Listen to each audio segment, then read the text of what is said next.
Before leaving office, Justin Trudeau made reform of the Royal Canadian Mounted Police a top priority. 2/3 of the force's resources currently go to contract policing. And the RCMP is the official police service in all provinces and territories except Ontario and Quebec. A policy paper released before Trudeau's exit mapped out a new arrangement for the service, which is more than a century and a half old.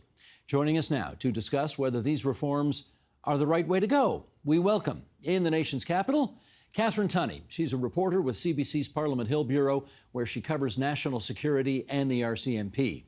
In Oakville, Ontario, Kent Roach, professor at the University of Toronto's Faculty of Law and author of Canadian Policing: Why and How It Must Change. And with us here in studio, Jason Easton, former senior advisor to Prime Minister Justin Trudeau. Jason, it's good to see you again here in our studio, and to our friends in Points Beyond, thanks for joining us on TVO tonight. We should say, not that we're not delighted to have you here, but we did invite someone from the RCMP and the National Police Federation, which is the union that represents RCMP officers, to appear with us this evening on this program, and they both declined. What are you going to do? Here now, let's do, Sheldon, you want to bring this graphic up? A summary of what former Prime Minister Trudeau's policy paper suggests for the RCMP, a new vision, as they call it. Focus the RCMP resources on nationwide issues: foreign interference, violent extremism, cybercrime as examples. Create a new federal police training academy. Recruit people with specialized skills to become, quote, federal investigators.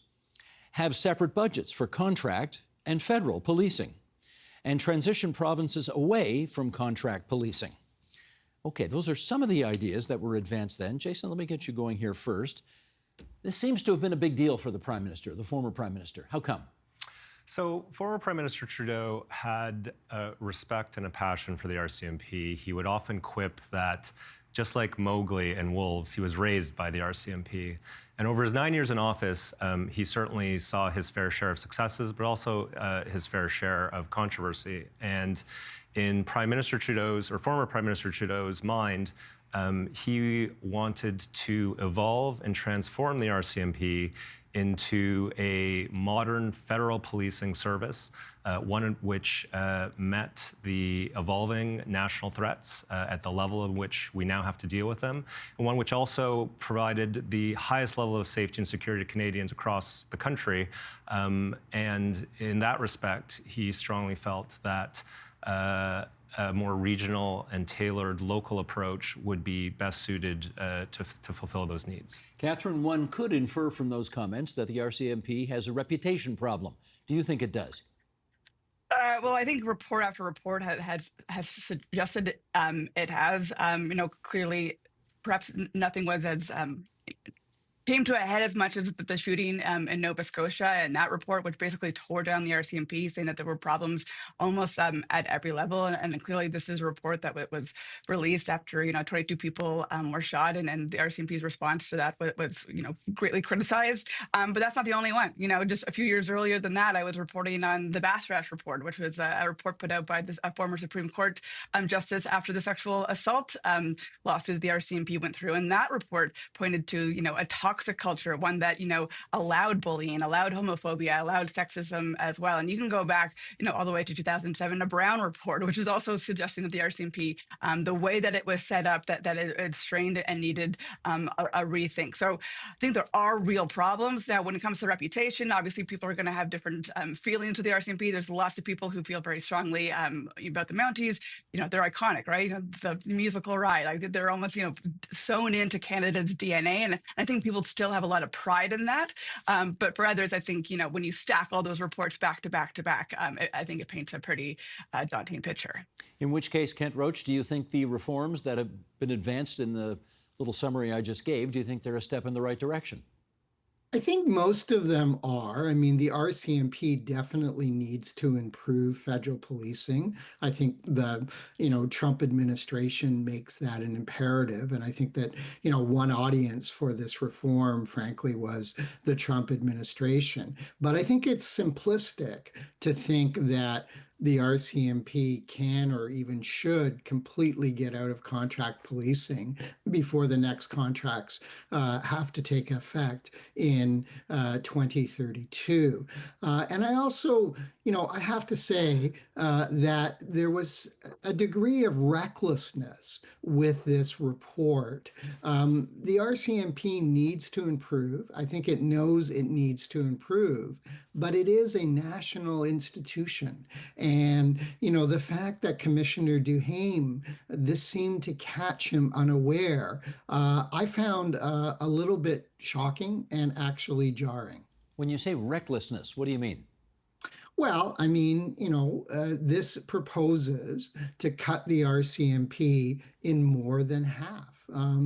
15,000 officers and support workers would have to transition to either a provincial or a local or perhaps Indigenous police services. Now, I think that's a completely legitimate option. We've seen it happen in Surrey, BC, which is one of the largest growing cities. It was the RCMP's biggest detachment before the Surrey Police Service took over. But I do worry about how less prosperous provinces and the territories are going to be able to adjust to this. And I think that one of the things that the new Carney government may do, and you saw this in some of Catharine's reporting where she had an interview with Prime Minister Trudeau, is he said, part of the reason is we want to get rid of the federal subsidy. So basically, the federal government pays about 30% of the bill for contract policing. And I think now with the new Carney government, they're going to be even more concerned with fiscal restraint. But, the problem is that this may download very challenging policing issues onto provinces, municipalities, and Indigenous communities. Who pay 70% of the shot. And Jason, what would be your reaction to that? Well, I don't think the report lays out a specific prescriptive transition that downloads those costs. I also don't think that it was a reckless exercise to put it out. On everything that Catharine mentioned, work on reforming the RCMP has been ongoing for years. And there are systemic, structural issues that haven't allowed any federal government to advance that work. What Prime Minister Trudeau was attempting to do with the white paper was provide thought leadership and a vision for the future. That vision can be very ambitious. It could be two separate organizations or multiple separate organizations, one that provides federal policing, one that provides contract policing support to provinces and territories. But a much more pragmatic approach could be incremental in terms of ring fencing federal policing funding so that you don't have federal policing or federal policing dollars subsidizing some of the needs that arise on the front line through the contract policing services. So there's a range of options in terms of how this could be introduced, how it could be transitioned. And I would note that the white paper also envisions enhanced investments for exactly the type of situations that have been noted, whether it's Indigenous or whether it's for policing in the territories. Mike Duhaime's name came up just a moment ago, the RCMP commissioner, and he did react to the policy proposal with this statement. And I'm going to ask our director, Sheldon Osman, to bring this up, and I shall read along for those listening on podcast. Okay, here's the RCMP commissioner. The RCMP has been underinvested for decades. The funding has not kept pace with the technology and resources required to tackle today's criminal landscape. Several months ago, the RCMP presented Public Safety Canada with our own transformation plan. Our plan, which is feasible, aims to address today's complex criminality by leveraging the frontline work taking place in communities across the country. I firmly believe that we are best positioned to face these challenges as one organization, with federal, provincial, territorial, Indigenous, municipal, and specialized policing mandates. Now, the National Police Federation released a statement in agreement saying that what the RCMP needs is not structural reform, but rather increased and sustained federal funding, which sounds like Anyway, I shouldn't opine on this. I should get you guys to opine on this. So, Catherine, you heard the commissioner's statement and then the response from the National Police Federation. React to that if you would. Yeah, well, I think there was surprise and shock when my interview came out and this white paper was released. As the commissioner said, and that he probably more than anyone recognizes that changes do need to happen. Before he was made commissioner, he was in charge of federal policing. He would know quite well the problems in federal policing, but he's now the commissioner of the whole force, so he has to speak for the entire organization. I think he was upset by the white paper, if I can speak a little bit frankly. He also, as it says in that thing, has ideas for reform, and was hoping that to be picked up. And from the NPF as well, the union clearly, they represent those regular members. So, as a union, they're speaking up for their members. We have to, on top of this, we have to also layer that they have, the RCMP is dealing with a recruitment and bit of a retention crisis. You could even use that word. So, they are trying to bring people in the door. And I think there's frustration when they heard a prime minister who was going out the door, was saying perhaps we won't have contract policing in a few years. And that's probably not going to help their recruitment issues. And I think they were very aware of that. And they're also very aware of the particular issues in the north. Clearly, the RCMP is the police of jurisdiction there. There's probably not enough people in the north who want to be RCMP officers in order to do the policing that the north deserves. You need people from the south, if you will, to come up, and people often don't stay that long. It's a bit of a you go up early in your career. It's a very, retention and recruitment is very complex. I think they're also very aware of that. And I think that is reflected in those statements that they put out. Kent, maybe I could get you to react to what the Federation had to say there, which is we don't need, structural reform. We just need more money, and we need it more often. Now, everybody wants more money, and they want it more often. But, okay, react to that if you would. Yeah. No, I mean, look, more money for federal policing, that's probably justified. But, police budgets cannot keep rising all the time. And of course, many of the contract partners are still dealing with the repercussions of the NPF's first collective agreement, which resulted in substantial pay hikes for the RCMP. So there is this kind of ratchet that is going on with each police service that gets a collective agreement then becomes the benchmark for the next service. So we have to deal with that, but we have to deal with that in a way of saying, do we have the right mix of police officers and other people? What about mental health professionals? What about social workers? Now, of course, those people will not be represented by the NPF. One of my concerns is, the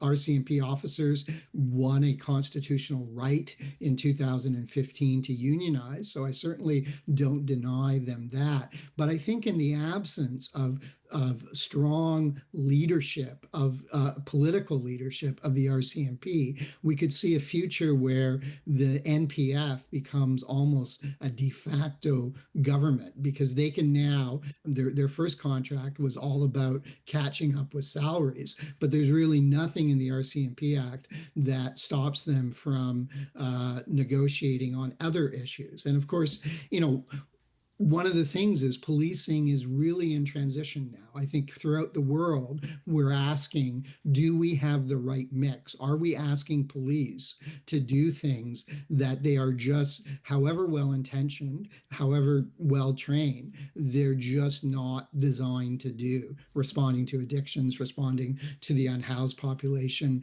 responding to mental health. And so I worry a little bit that the unionization provides perhaps a barrier to change. Now, the NPF has been carrying the ball for contract policing, but their message has basically been, when they've gone out to little municipalities in Alberta and said, keep the RCMP, which a lot of them do want to keep the RCMP, they've led with the fact, or you're going to lose the federal 30% subsidy.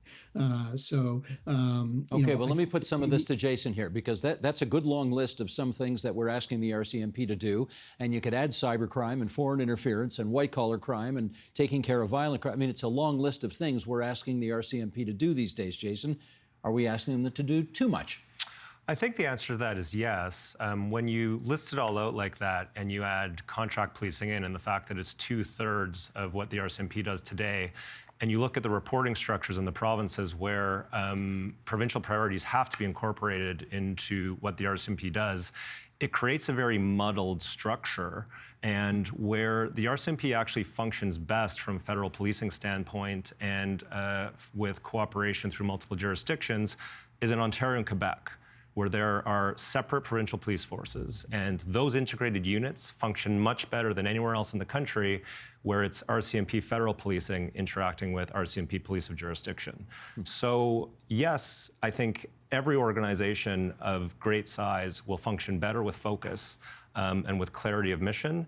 And these are all reasons why we need to have a much more enhanced and strategic approach to federal policing. I'll pick up on that word focus because I want to focus on the Indigenous community right now. And to do so, I want to take you back 5 years. Murray Sinclair was on this program, the former head of the Truth and Reconciliation Commission, former senator, talking about the relationship between the RCMP and Indigenous communities across Canada. Here's what he had to say. Sheldon, roll it if you would. We've heard many instances of how Indigenous people and how people of color feel they've been handled by the RCMP. People with mental health issues, people with addiction problems, people with homeless situations, and generally who come from vulnerable social situations also talk about how police forces generally, and the RCMP in particular, sometimes become the tools of oppression by governments and by private corporations. Okay, strong words from Murray Sinclair. Catharine, let me get you to tell us whether in your reporting, since those comments 5 years ago, the RCMP has picked up its game as it relates to dealing with what the senator called the Indigenous and people of color communities.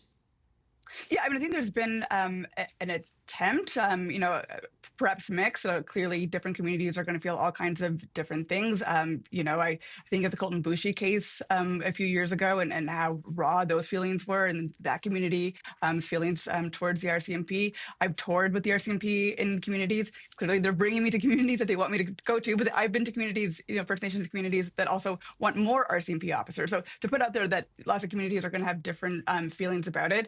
No, I think there have been attempts. I was at an event where, the RCMP is only supposed to stand and salute to O Canada. We were at an event where the Métis national anthem was being sung, and then the RCMP stood up and saluted to that. And I think talking to people in that crowd, that meant a lot. That's not huge. I mean, perhaps huge in the moment, but I think, more things need to happen. This is kind of just changed in the last few years. So I think lots of more work has to do on it. But I do think that there's an attempt, but I think some of those wounds are so deep.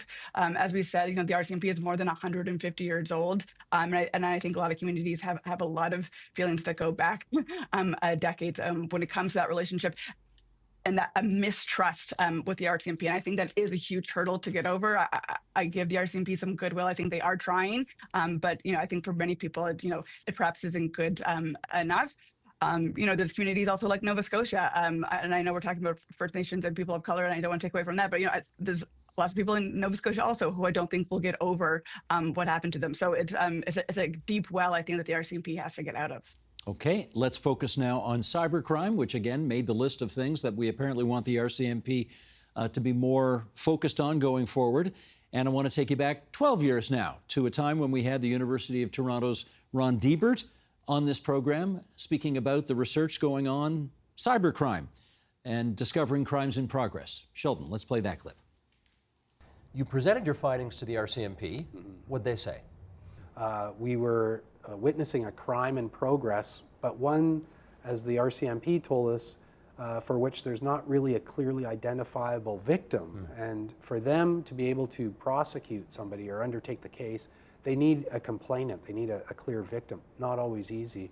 Also, because the perpetrators were in St. Petersburg, Russia, they let us know that, look, it's pointless for us to even begin to take on this case because the many months it would take to get permissions with inside Canada to then contact our Russian counterparts would be futile. Okay, Jason, this is definitely more sort of 21st century crime as opposed to the old-fashioned bar fights and stuff that the RCMP traditionally has to break up in various places around the country. Are they getting better at this? I do think they're getting better at this. The federal government has made significant investments into federal policing, but there still are barriers, and one of those is attracting the top talent that is able to be specialized and focused on investigating these types of crimes. So for an RCMP officer to work in federal policing, they first have to do all of their rotations and frontline policing as well. There's no ability to go to the best universities and colleges across the country and recruit the most talented cybersecurity or computer programming experts. Similarly, if you're talking about financial crimes or forensic accountants, these are the types of reforms on talent recruitment that we really need to open up for the RCMP to be able to do world-class federal policing on crimes of this nature. Kent, I'll get you to weigh in on that. In as much as 12 years ago, certainly the head of the Citizen Lab, Ron Diebert, thought that the RCMP were dramatically overmatched when it came to cybercrime and this kind of modern challenges that they have to deal with. Are they better at it today? Well, I mean, I think all police services, and in fact, the criminal law is struggling to catch up with cyber crime. But, I agree with Jason in that, we have to move away from the idea that every RCMP has to go to the boot camp at depot and get trained, right? And this was one of the recommendations of the Mass Casualty Commission. And it's one that the RCMP has really dug their heels in. They've accepted most of those recommendations, but this is one that they're not. And the new Carney government seems to have put a bit of a spin on it in accepting the Trudeau White Paper's idea of a new federal police academy, but saying it's going to be in Regina, which I guess was probably in order to, because everyone in Saskatchewan was really upset with the idea of depot being closed down. But, depot being closed down is something that I've long argued for many reasons. One is depot is where Louis Riel was hanged. And symbolically, I think that is an issue. And the idea that we're going to recruit the best people, and you have to remember, most people going into the RCMP now are not out of high school. And I think that's right. We want older people with more life experience. But for a 28, 29-year-old to put aside their life wherever they live from coast to coast to coast to go to Regina for 6 months is, I believe, a hard sell. Catherine, how do you see it? Yeah, and I think I hear a lot of what Kent is saying. Very hard sell, especially if more people are going in later. If you have families, it's hard. I think it's a very hard sell to the RCMP. They feel that place is very storied. RCMP offices are buried there. There's photos on the wall. For them, I think, it adds to that team. And I think that is important when you're in such a perilous job and your life is on the line. I think that sense of history is important. But clearly, back to some of what Jason was saying, some of the training does need to be rethought. And I think that work is happening and there is a push to do that. If you want to, catch cyber spies or foreign interference, perhaps you shouldn't be spending years learning how to, make sure, your car doesn't go off road when you're in rural Saskatchewan. Very important if you're in contract policing, but perhaps not as important if you want to focus on that. And there is a shift to have that. There's also, again, a controversial for some thought to bring in more civilian people to do some of this federal policing work, be it cybercrime or other national security work as well, to take that away from not take it away from regular members, but to add other people who have that computer science background. So yeah, clearly, learning how to shoot a gun, very important for all officers, but perhaps not as important if you're, deep in accounting information because you're trying to find some money launderers, for example. I take your point, yes. All right, with just a few minutes to go here, Jason, back to you. This clearly was a priority for former Prime Minister Trudeau. Do you have any sense yet about whether or not it is as big a priority for the new Prime Minister, Mark Carney? Well, I think we've seen from Prime Minister Carney a very strict focus on economic matters, I think driven by necessity with respect to what's going on with the United States. I think time will tell in terms of where this Prime Minister decides to go with federal policing and the RCMP. We are seeing some of those signals, as Kent mentioned, but I think we really need to give this one more time to see where it goes. So I'm inferring from that we're not sure.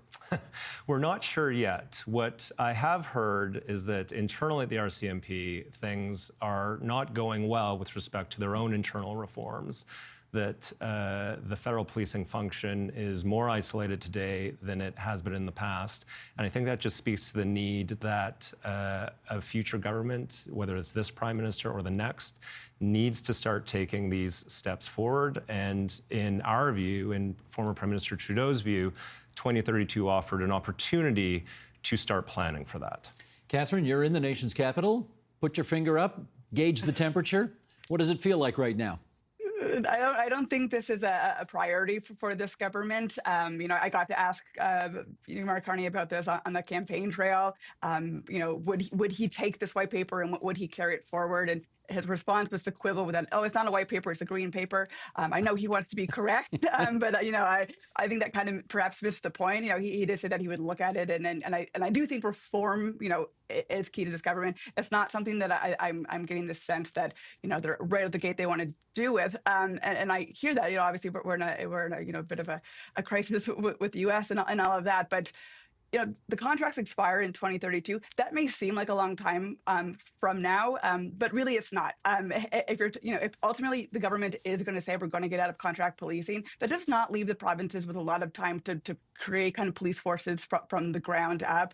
Lots of provinces, to some of the points that have been made, we'll have to find that money. There's a lot more money than they're paying now. Some people might believe that they should be paying that, but ultimately that really isn't that long of a runway when you think. That we're going to get out of it. So I hear that, it's not a priority, but if he wants to be Prime Minister in 2032, and obviously Canadians will decide that, whoever is the Prime Minister then, has to start thinking about these ideas and has to think of reform in at least some way. Perhaps it's not getting out of contract policing, but clearly to Jason's point, there are things going wrong at the RCMP and it is strained. I think everyone can agree on that point. So you got to get to work soon. Last 30 seconds to Kent Roach on this. Well, I think the Minister of Public Safety should consider opening up the RCMP Act. I think, a separate identity and funding for federal policing and maybe training is a good idea from this white or green paper. But I would also like to see more federal delegation to provinces and municipalities of governance powers to the extent that contract policing is going to continue. And we also need to facilitate exit. So if Grand Prairie or now Kelowna is thinking about it, if they want to go with their own police service, they should be able to. But we need to plan for that and do it hopefully in a fairly seamless way. That's U of T law professor Kent Roach, along with Jason Easton, the former advisor to Prime Minister Trudeau, and Catharine Tunney, CBC Parliament Hill Bureau reporter, where she specializes in covering national security and the RCMP. Great to have the three of you on TVO tonight. Thanks so much. Thank you. Thanks.